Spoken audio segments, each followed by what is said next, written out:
हिंदी साहित्य संसार में आपका स्वागत है। आज सुनिए वरिष्ठ कथाकार जयशंकर की लिखी हुई कहानी याद। जयशंकर जी की ऐसी प्रेम कहानी है जो मूलतः प्रेम कहानी है भी कि नहीं, ये तय करना मुश्किल है। हम सबकी ज़िंदगी कभी न कभी हमारे सामने कुछ सवाल खड़े ही करती रहती है। बस हमें उन सवालों के साथ रहने, उनसे मुंह न मोड़ने का साहस जुटाते रहना चाहिए। एक कसक जगाती हुई ये कहानी बार बार ये सोचने को मजबूर करती है कि अगर नायक ने हिम्मत की होती सच कहने की तो फिर क्या होता, फिर इस कहानी का स्वरूप कैसा होता। तो चलिए सुनते हैं जयशंकर जी की लिखी हुई कहानी याद। इस क्रिसमस को मैं 65 बरस का हो गया, 64 का हो रहा था और ब्लड प्रेशर रहने लगा। रोज़ सुबह एक टैबलेट लेने की शुरुआत हो गई। बीच बीच में हैरानी भी होती रही कि ज़िंदगी के 65 बरस बीत गए। 65 बहुत ज़्यादा नहीं है, तब कम भी नहीं है। पिछले बरस पत्नी नहीं रही, उसी बरस मैं एक और बच्चे का दादा बना, एक नए घर में रहने लगा। पिता का बनाया मकान छूट गया, अपने बनाए गए मकान में रहने लगा। ये मकान शहर की सरहद पर खड़ा है। कभी जंगल रहा होगा, करीब ही रेलवे स्टेशन है, शिव का एक प्राचीन मंदिर, छोटी छोटी पहाड़ियों का एक इलाका भी, जहाँ पर एक छोटी सी नदी बहती रहती है, छोटी गंगा कहलाती है। हमारे यहाँ हर नदी के साथ गंगा को जोड़ देने का विचार बना रहा है। इसी इलाके में कहीं वैन गंगा है, कहीं पैन गंगा। मैं रोज़ ही छोटी गंगा तक सैर के लिए जाता हूँ। अभी गर्मियाँ हैं, नदी सूख गई है, उसके होने का निशान भर नज़र आता है, पर न जाने क्या हुआ है, क्यों हुआ है कि सूख चुकी नदी, छोटी छोटी पहाड़ियों, शिव के प्राचीन मंदिर, रेल की पटरियों को देखकर अपनी ज़िंदगी के उन 5 बरस की याद आने लगती है जिन्हें मैंने महाराष्ट्र के एक कस्बे में बिताया था। अपनी उम्र के 25वें बरस में मैं केंद्रीय विद्यालय में अध्यापक हो गया। मेरी पहली पोस्टिंग उस कस्बे में हुई। वो कस्बा मेरे बचपन के शहर से 2 घंटे की दूरी पर था। वहाँ गांधी जी का सेवाग्राम खड़ा था। इस आश्रम की शुरुआत 1936 में हुई थी। अब भी वहाँ आदि निवास खड़ा ही हुआ है। मीरा बहन की देखरेख में बना था। मिट्टी, बांस और खपरेल की बरसों पुरानी संरचना। लेकिन ये सब मुझे याद नहीं आता है। मुझे अगर कुछ याद आता रहता है तो उसका रिश्ता चित्रा से बनता है। चित्रा के कस्तूरबा नगर के मकान से, संगीत विद्यालय की शामों से, कॉलेज के उस गेट से जिसमें वो पढ़ा करती थी। पर जो शाम मेरी यादों में बार बार लौटती है वो कस्बाती स्टेडियम के करीब खड़ी एक निर्जन सुनसान जगह की है, जहाँ एक शाम चित्रा ने नोट लिखकर मुझे बुलाया था। मुझे लगता है कि वो शाम मेरी ज़िंदगी की एक ऐसी शाम है जिसे मैं अपनी आखिरी सांस तक याद रखना चाहूँगा। वहाँ कभी स्टेडियम रहा होगा, अब दर्शकों के बैठने के लिए चबूतरों के कुछ हिस्से, 2 गोल पोस्ट और जंगली घास लिए हुए ऊबड़ खाबड़ मैदान के सिवा कुछ न था। रात के गिरने का वक्त, लौटती बारिश की शाम, स्टेडियम के उजाड़ के करीब खड़ी हुई मिट्टी की कुछ झोपड़ियाँ, जिसके सामने 2-3 घोड़ों को बांध कर रखा गया है। मैं जब नीम के उस पेड़ के करीब पहुंचा तब मैंने चित्रा को पेड़ के चबूतरे पर बैठे हुए पाया। वो इधर उधर देख रही थी। उसके सामने चेहरे पर डर और घबराहट के निशान थे। मुझे देर हो गई, मैं भी अभी अभी ही आई। ऐसा क्या काम आ गया? तुम्हारे मम्मी डैडी ठीक है ना? वे दोनों अच्छे हैं, लेकिन मेरा बुखार नहीं उतर रहा है। फिर यहाँ क्यों बुलाया? मैं घर आ जाता, तुम्हारे नोट ने डरा ही दिया था। मैं हमारी मुलाकात को छिपाना चाहती हूँ। क्यों? डैडी मेरे से बहुत ज़्यादा नाराज़ हैं, इतने कि घर छोड़ने का मेरा मन कर रहा है। तुम पागल हो गई हो? मेरी एक मदद करेंगे? कैसी मदद? मैं चौंका था। मेरे साथ नागपुर आएंगे? तुमने अपने घर में पूछ लिया है? उनको बताना मैं नहीं चाहती। मैं फिर नहीं आ सकूँगा, उनको कुछ भी पता नहीं चलेगा। मैं भाई साहब को धोखा नहीं दे सकता। और मुझे धोखा दे सकते हैं? वे कौन से आपके सगे हैं? आपको टिफ़िन मुफ्त में नहीं दे रहे हैं? ये बात नहीं, तुम्हारे माता पिता ने मेरा बहुत ख्याल रखा है और मेरे प्रति आपकी कोई जिम्मेदारी नहीं। चित्रा के कहने में उपहास था, शिकायत भी। मेरी समझ में कुछ नहीं आया। हमारी थोड़ी सी ही पहचान थी। हम संगीत विद्यालय में शाम के वक्त संगीत सीखने के लिए एक क्लास में इकट्ठे होते रहे थे। इस बारिश की शुरुआत से ज़्यादा 3 महीने ही हुए होंगे। वहीं पर इनके घर में टिफ़िन तैयार किए जाने की बात जानी थी।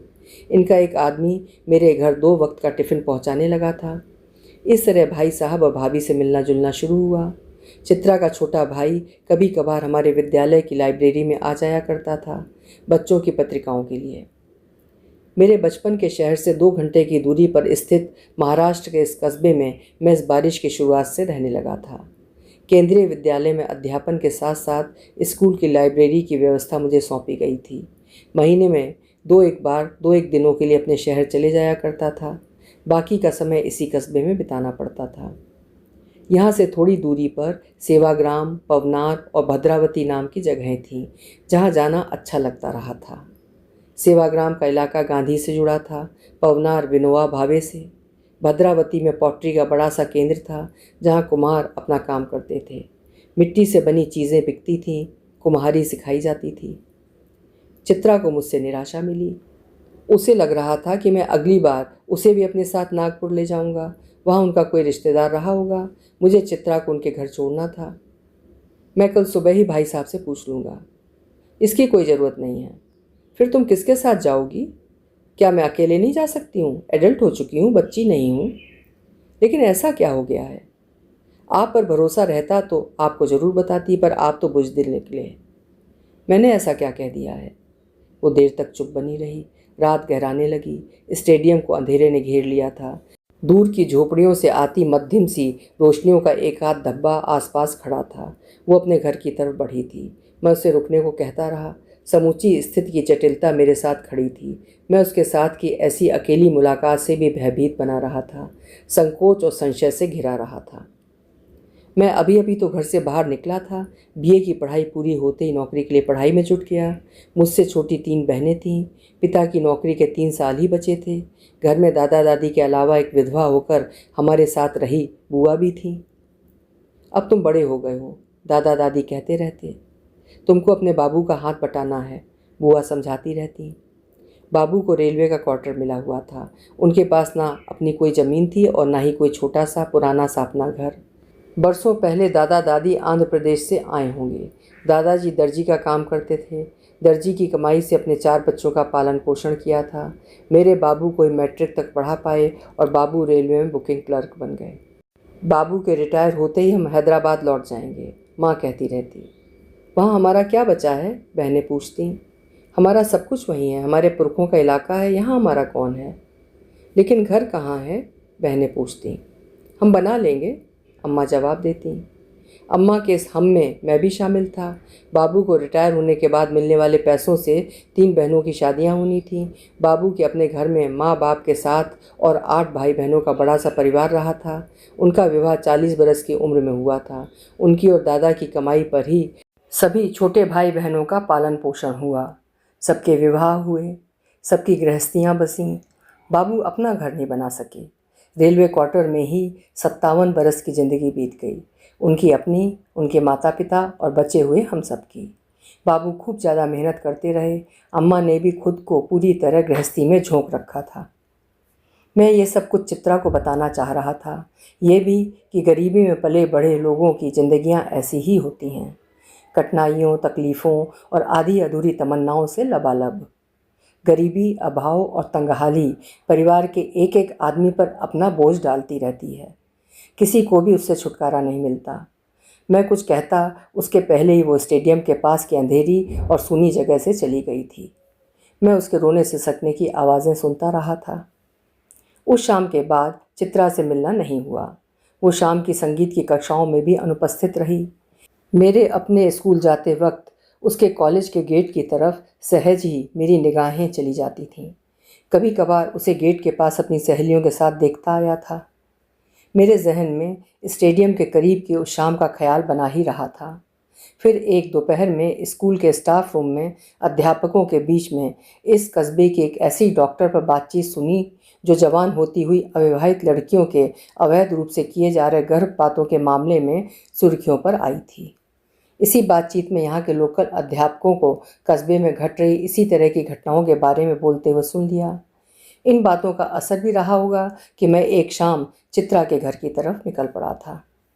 चित्रा का घर कस्बे की सरहद पर था, गांधी हिल्स के करीब कस्तूरबा नगर। वहाँ पर सड़क के दोनों किनारों पर खड़े हुए छोटे छोटे मकान, वहीं चंपा के पेड़ के करीब का मकान। चित्रा के पिता हसन गैरेज में मोटर मैकेनिक थे। उसकी माँ 4-5 लोगों के लिए टिफ़िन तैयार कर उनके घर पहुँचाया करती थी। उनके घर से मेरे पास भी दोनों वक्त का टिफ़िन आता रहा था। चंपा के पेड़ पर सितंबर की शाम का अंधेरा उतर रहा था। पेड़ से सटी हुई एक लाल वाली रेसिंग साइकिल थी। पेड़ पर एक खुला पिंजरा टंगा था। पिंजरा खाली है, मैंने बाहर आए चित्रा के छोटे भाई से पूछा। हमने तोता पाला था, एक सुबह वो उड़ गया, शायद बिल्ली ने हमला किया होगा। भाई साहब घर पर हैं? आई घर पर है, बापू भी आते ही होंगे अंकल। और तुम्हारी अक्का? वो बीमार है, आई से कहो कि मैं आया हूँ। 40 साल के बाद भी सितंबर की उस ढलती शाम की याद बनी हुई है। हवा में हल्की सी ठंडक थी, मौसम में एक तरह का गीलापन। मैं छपरी में खड़ा रहा। वहाँ एक कोने में भूरे रंग की बूढ़ी बिल्ली बैठी हुई थी। उसके आगे एल्यूमिनियम की एक तश्तरी थी जिसमें दूध और रोटी के होने के निशान थे। दूसरे रंग के पर्दे को हटाकर भाभी आई थीं। आप कब आए? अंदर आ जाओ। सेवाग्राम से लौट रहा था, याद आया कि यहीं आपका मकान है। मैंने झूठ बोला था। इन्होंने बताया होगा। भाई साहब कब आ जाते हैं? पक्का नहीं रहता, कभी कभी कोई कार बहुत समय ले लेती है। आजकल इनका एक मैकेनिक बीमार भी है। आप बैठिए, चाय लाती हूँ। हाल ही में बने उस मकान का बीच का कमरा ही बड़ा था। वहीं एक दीवार के करीब पलंग पर चित्रा लेटी हुई थी। दीवार पर साईं बाबा की बड़ी सी काली सफ़ेद तस्वीर थी। एक रैक पर फिलिप्स कंपनी का रेडियो जिसका कुछ हिस्सा ढका हुआ था। अब तबीयत कैसी है? बुखार नहीं आ रहा है, कमजोरी है। उसको जाने में समय लगता है। आपको बापू ने बताया होगा। तुम क्लास में नहीं आ रही थी, मुझे लगा कि कोई बात हो गई होगी। मेरी उसी शाम को तबीयत बिगड़ गई थी। तुम्हें इतनी दूर तक आना ही नहीं था। भाभी चाय कप की ट्रे के साथ कमरे में आई थी। उसी तश्तरी पर चिवड़ा और गोरस पाक रखा हुआ था। अब बिल्ली यहाँ आ गई थी। एक जगह पर खड़ी हुई टुकुर टुकुर ताक रही थी। चित्रा ने भाई से कहकर बिल्ली को अपनी गोद में ले लिया। वो गांव तकिए के सहारे बैठे हुए बिल्ली की देह को सहला रही थी। आप इसे समझाते नहीं? भाभी कह रही थी। क्या बात है भाभी, आपको भाई साहब ने बताया नहीं? कुछ दिनों से उनसे मुलाकात नहीं हुई है। अगस्त में रोज ही मिलते रहे थे। आपसे क्या छिपाना, इसने एक रात अपने बापू की नींद की गोलियां खा ली थीं, अस्पताल ले जाना पड़ा था। क्या कह रही हैं आप? साईं बाबा ने हमारी बला को टाल दिया। वे साईं बाबा के सामने हाथ जोड़ रही थीं। उनकी आंखें भर आईं। उनका बेटा उनके पास आ गया। वो अपनी माँ को छूने लगा। भाभी का हाथ उसके सिर को सहला रहा था। चित्रा ने बिल्ली को सहलाना छोड़ दिया था। उसका चेहरा खींच सा गया था। उस पर गुस्सा उतर आया था। बीमारी ही नहीं, गुस्सा भी उसके चेहरे को बिगाड़ रहा था। ये क्या चाहती है? आप लोगों को इसके मन को समझना चाहिए। जिस लड़के के साथ ये मिल रही है वो अच्छा लड़का नहीं है। इसे छोड़कर सब उस लड़के को जानते हैं।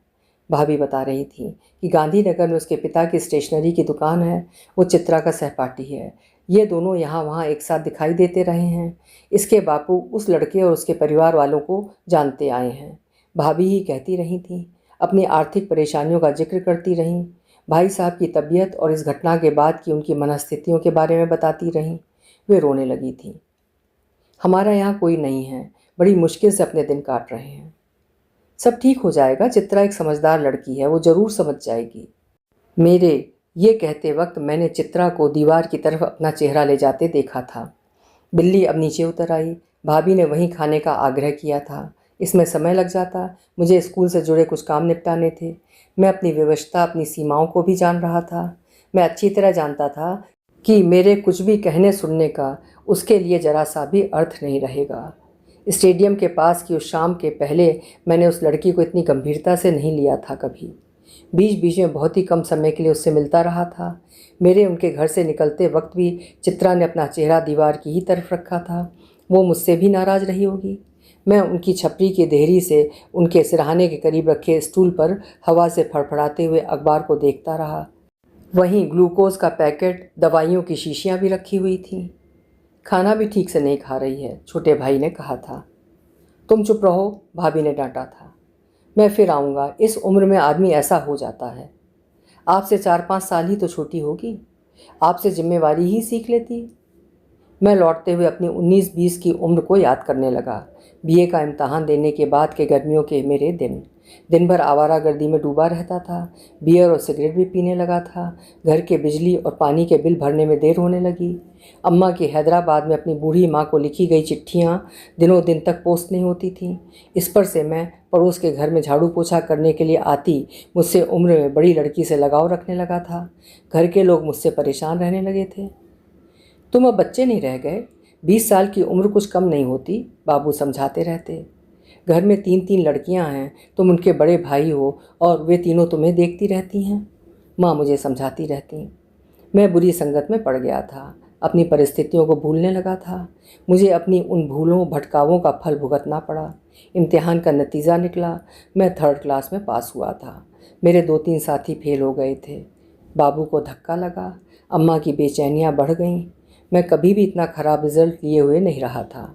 रिज़ल्ट के दिन जब कश्मीर बियर बार में अपने फेल होने के बाद मटर गश्ती करते हुए दोस्तों को हंसते हंसाते हुए देख रहा था, तभी अपने लिए शर्म, अपने लिए नफ़रत की शुरुआत होने लगी थी। मैं लौटकर भाभी से ये सब कहना चाह रहा था, चित्रा के सामने कहना चाह रहा था। मैं पूरी तरह फिसल ही जाता, गहरे गड्ढे में ही गिर जाता। मेरा यहाँ तक आना मुश्किल ही रहता अगर कश्मीर बियर बार की उस दोपहर में बिजली की तरह मेरे भीतर ये सवाल नहीं कौंधता कि मैं अपने जीवन का क्या कर रहा हूँ। ये सवाल मेरे भीतर से आया था, मेरा अपने आप से अपना ही सवाल। उन दिनों मैं अपने सवालों के साथ रहा था। आज मुझे लगता है कि हम सबकी ज़िंदगी कभी ना कभी हमारे सामने कुछ सवाल खड़े ही करती रहती है। बस हमें उन सवालों के साथ रहने, उनसे मुंह ना मोड़ने का साहस जुटाते रहना चाहिए। एक ना एक दिन चित्रा के साथ भी ये घट सकता है। किसी दिन अचानक ही उसे अपनी नादानियों का नर्क सताने लगेगा। ये सब एक उम्र का तकाजा है, जवानी की शुरुआत के दिनों के कुछ भ्रम जिनसे धीरे धीरे छुटकारा मिल ही जाता है। उस रोज़ मैंने 5 किलोमीटर की दूरी पैदल ही तय की थी। सितंबर की शाम थी, हल्की हल्की सर्दियों की शाम। गांधी हिल्स के नीचे की लंबी नई और सूनी सड़क, पहाड़ी पर पेड़ ही पेड़ खड़े हुए, बीच बीच में आते लैंप पोस्ट जहाँ इक्का दुक्का कोई आदमी बैठा हुआ नजर आ जाता था। उसी शाम मेरे भीतर उस शाम की याद भी ज़बरदस्त ढंग से लौटी थी, जब चित्रा मुझसे मुलाकात के लिए कस्बाती स्टेडियम के करीब के उजाड़ तक आई थी। ये मेरी ज़िंदगी में पहली बार था कि कोई लड़की मेरा इंतज़ार कर रही थी, मुझे अपने कुछ होने का एहसास दिला रही थी।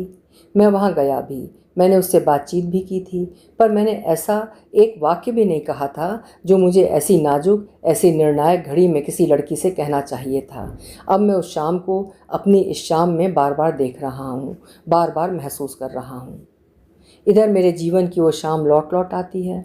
मैं कितनी ही बार 40 साल पहले की उस सूनी अंधेरी जगह पर पहुँच जाता हूँ। मेरा क्या है उस जगह पर? मेरा कौन खड़ा हुआ है उस स्टेडियम के करीब? क्या हमारा बुढ़ापा हमारे ही जीवन के अतीत में खड़े हुए सुख और सांत्वना के क्षणों को पुकारने लगता है? कोई आदमी इस सृष्टि में वर्षों का अपना जीवन बिताता है, तरह तरह की घटनाओं का सामना करता है, किस्म किस्म के अनुभवों से गुजरता है, पर उसके जीवन के अंत तक उसे अपने ही जीवन का कितना कम याद रह जाता है, कितना मामूली सा, कितना महत्वहीन भी। लेकिन क्या वो सब सचमुच में उतना ही मामूली और महत्वहीन रहता है? स्टेडियम के पास की उस शाम को याद करता हूँ, तब ये याद नहीं आता है कि चित्रा वहाँ तक पैदल आई थी या लाल रंग की अपनी रेसिंग साइकिल पर। चित्रा को अपनी रेसिंग साइकिल से संगीत विद्यालय के परिसर में आते हुए कितनी बार देखा था। स्टेडियम की शाम के लगभग 2 बरस बाद औरंगाबाद के एक सब इंजीनियर से चित्रा का विवाह हुआ था। मैंने आखिरी बार उसे बम्बई की तरफ जाती हुई दादर एक्सप्रेस के स्लीपर कोच की खिड़की पर देखा था। 40 वर्षों के बाद अब ये याद नहीं आता कि मैंने चित्रा को पहली बार कब देखा था, कहाँ देखा था। शायद वो असावरी संगीत विद्यालय की सीढ़ियों से हाथों में तानपूरा लिए उतर रही थी, या वो उस लड़के के साथ मेरे घर आई थी जो मेरे लिए सुबह शाम टिफ़िन ले आया करता था। आदमी की स्मृति भी बरसों से बड़ा भारी रहस्य रहती आई है। कौन सी याद कब किसी को दबोच लेगी, इसका अनुमान ही नहीं लगाया जा सकता है। मैंने कहाँ सोचा था कि मैं 40 बरस पुरानी अपनी किसी याद से इतनी बुरी तरह घिर जाऊँगा। कस्बाती स्टेडियम के करीब की उस शाम की याद मुझे उन दिनों की अपनी कस्बाती ज़िंदगी के इतने अलग अलग हिस्सों में ले जाएगी। मैं उन बरसों के पेड़ और पहाड़ियों को, रास्तों और मैदानों को, सीढ़ियों, लोगों, चौराहों और मौसमों को याद करने लगूँगा। चित्रा को उसके विवाह की पोशाक में दादर एक्सप्रेस की खिड़की के पास आखिरी बार देखा था। बहुत बरसों के बाद उसके माता पिता और भाई से एक बार मिलना हुआ था। अपने शहर के रेलवे प्लेटफॉर्म पर, जहाँ पर वे तीनों बम्बई जाने वाली ट्रेन का इंतज़ार कर रहे थे। उनसे ही जाना था कि चित्रा 2 लड़कियों की माँ बन चुकी है, औरंगाबाद के एक प्राइमरी स्कूल में पढ़ाती है, वहीं के किसी संगीत विद्यालय में वायलिन बजाना सीख रही है। अभी आप सुन रहे थे वरिष्ठ कथाकार जयशंकर जी की लिखी हुई कहानी याद। प्रकृति, मनःस्थिति और याद, ये सब एक साथ मिलकर इनकी कहानियों को एक अलग सा आस्वाद देते हैं। आशा है कहानी आपको अच्छी लगी होगी। अच्छी लगी हो तो कहानी को लाइक करिएगा और चैनल को सब्सक्राइब भी ज़रूर करिएगा। कल फिर मिलेंगे। आपका समय शुभ हो।